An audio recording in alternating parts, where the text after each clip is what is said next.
以弗所書6章10至22節，我還有末了的話，你們要靠着主，倚靠他的大能大力，作剛強的人，要穿戴神所賜的全副軍裝，就能抵擋魔鬼的詭計。因我們並不是與屬血氣的爭戰，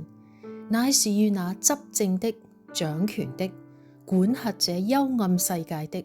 以及天空屬靈氣的惡魔爭戰。所以要拿起神所賜的全副軍裝，好在磨難的日子抵擋仇敵，並且成就了一切，還能站立得住。所以要站穩了，用真理當作帶子束腰，用公義當作護心鏡遮胸，又用平安的福音當作預備走路的鞋穿在腳上。此外，又拿着信德當作藤牌，可以滅絕那惡者一切的火箭，並戴上救恩的頭盔，拿着聖靈的寶劍，就是神的道，靠着聖靈隨時多方禱告祈求，並要在此警醒不倦，為眾聖徒祈求，也為我祈求，使我得着口才，能以放膽開口講明福音的奧秘。我為這福音的奧秘作了帶鎖鏈的使者，並使我照着當盡的本分放膽講論。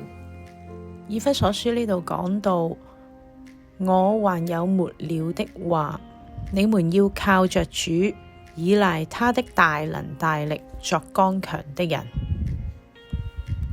我還有末了的話，意思即是話最後要講嘅。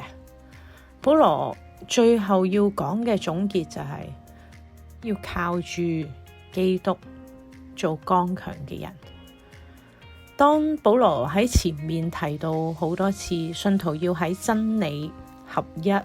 裏邊行事為人之後，嚟到最後係必須最後一樣嘢係作好準備，面對種種嘅屬靈爭戰。喺我哋嘅生命裏面，唔只係面對可以睇到嘅環境同埋挑戰，即係唔單止係物質界嘅事情，我哋仲更加係一個屬靈嘅爭戰裏邊。我哋嘅敵人唔單止係人，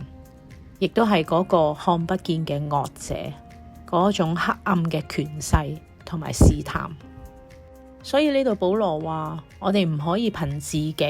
去應戰，而係要靠着主，依靠佢嘅大能大力。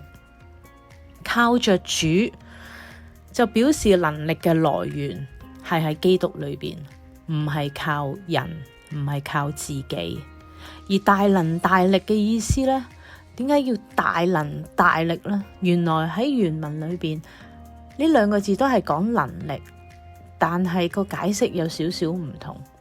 第一個大能係講緊得勝嘅力量，耶穌基督俾我哋有得勝嘅力量。第二個大力係講緊一種堅韌，一種持久力。咁加起嚟嘅時候，意思即係話神嘅能力唔單止係好強大嘅，而且係能夠令我哋站立得穩，可以面對長時間呢一種嘅屬靈挑戰。就好似打拳擊賽咁，啲人需要去有一個好強勁嘅 power 去打到對手，贏到對手。但係其實佢同時都要 train up 佢自己有一個抵受攻擊力、強韌嗰個持久力。所以必須係兩樣並存嘅，有能力、有大能、有個力量去得勝，亦都有大能大力讓我哋持久長時間咁可以抵禦到呢個屬靈嘅戰爭。弟兄姊妹，有冇啲咩嘅地方你係長時間受試探，或者經歷緊一啲懷疑、懼怕呢？保羅提我哋唔係靠自己去打呢場屬靈嘅戰爭，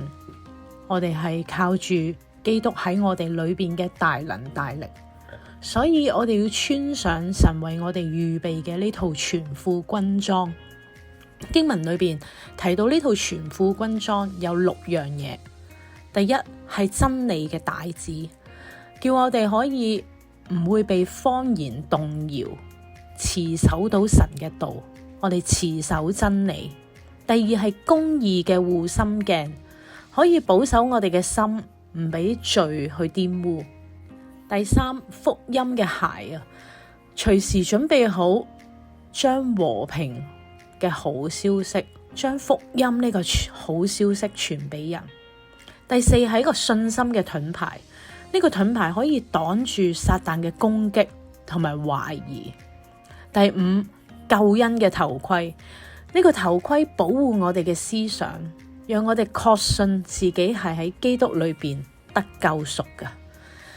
第六係聖靈嘅寶劍，即係神嘅道。我哋用神嘅道可以主動出擊，用神嘅話語就可以抵擋撒旦嘅謊言，佢嘅詭計。呢套全副嘅屬靈軍裝，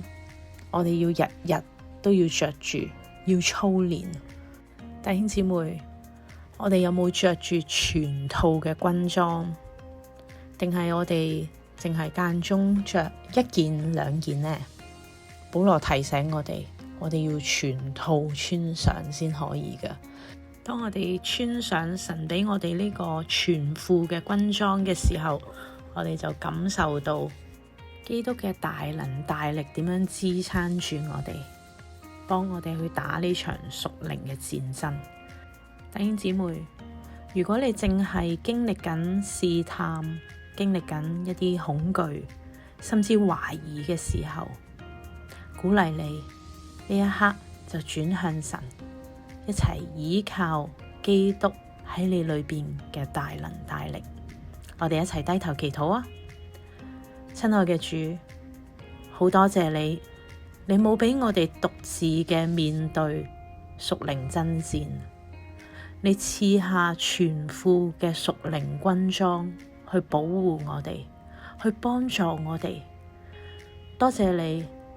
多謝你俾我哋日日都倚靠你嘅大能大力，唔需要倚靠自己。讓我哋穿呢套真理、公義、信心、救恩嘅軍裝，讓我哋有勇氣拎起你嘅道，用禱告不斷嘅同你連結埋一齊。我哋咁樣祈禱係奉主耶穌基督嘅名求，阿門。